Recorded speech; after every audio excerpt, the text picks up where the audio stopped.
in order for you and me to devise some kind of method or strategy to offset some of the events or the repetition of the events that have taken place here in Los Angeles recently, we have to go to the root. We have to go to the cause. Dealing with the condition itself is not enough. And it is because of our effort toward getting straight to the root that people oftentimes think we are dealing in hate.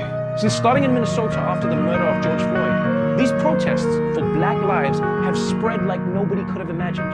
From tens of thousands of people in big multi-ethnic cities to 200 people in towns that are 90% white. And now, even more impressive is that this protest has started blowing up all over the world. Too many Black lives are being lost at the hands of the police, at the hands of people that have no right to be doing this to us, to be treating us this way.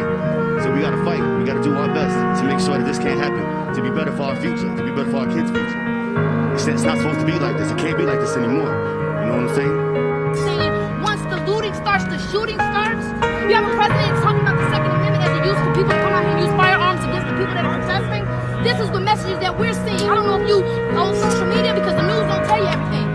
But you have to pay attention to what's going on. Or else we have a president that's trying to incite a race war. And when the borders are closed, we can't leave.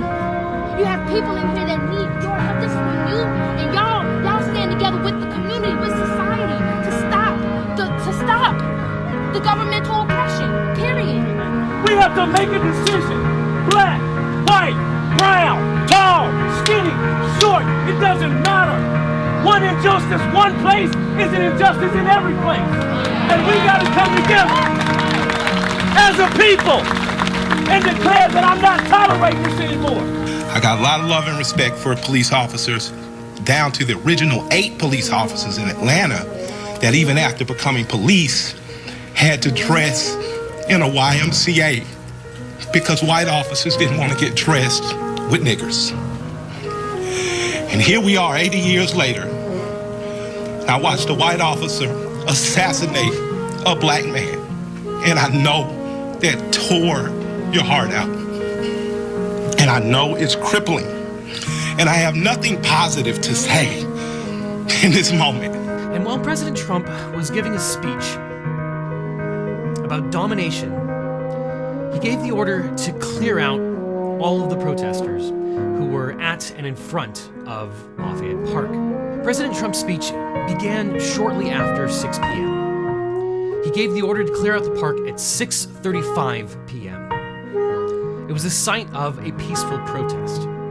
Not all of these protests have been peaceful, but the one in Lafayette Park was. It was attended by peaceful protesters, by the media.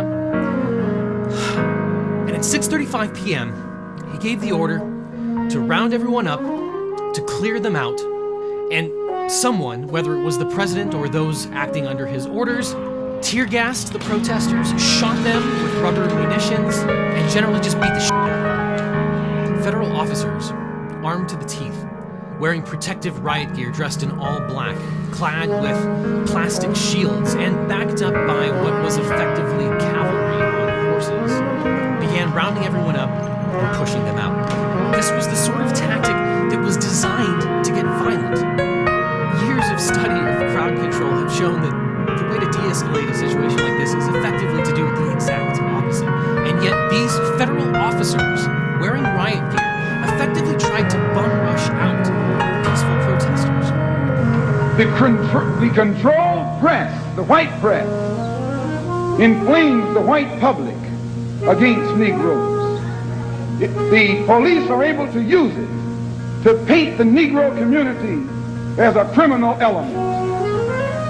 The police are able to use the press to make the white public think that 90% or 99% of the Negroes in the Negro community are criminals.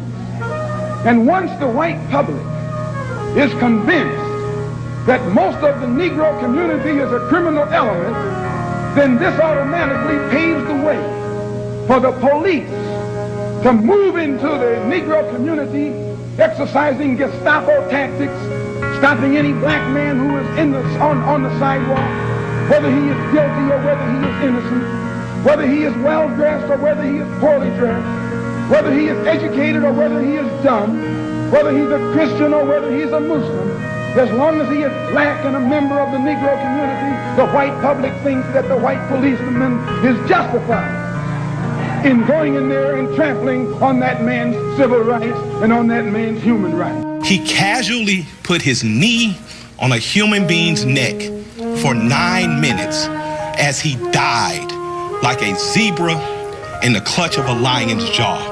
And we watch it like murder porn over and over again. So that's why children are burning to the ground. They don't know what else to do.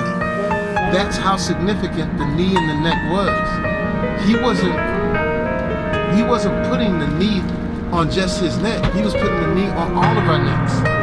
Because if this happens, it's going to explode.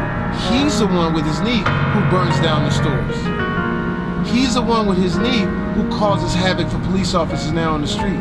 Just because he felt so cavalier with this man's life, judge, jury, and prosecution, that he felt like he could do it because he knows that he's protected by law. And that's why we going up here. That's why we doing these marches, so we can change the language of the law. I want justice for him because he was good. No matter what anybody thinks, he was good. And this is the proof that he was a good man.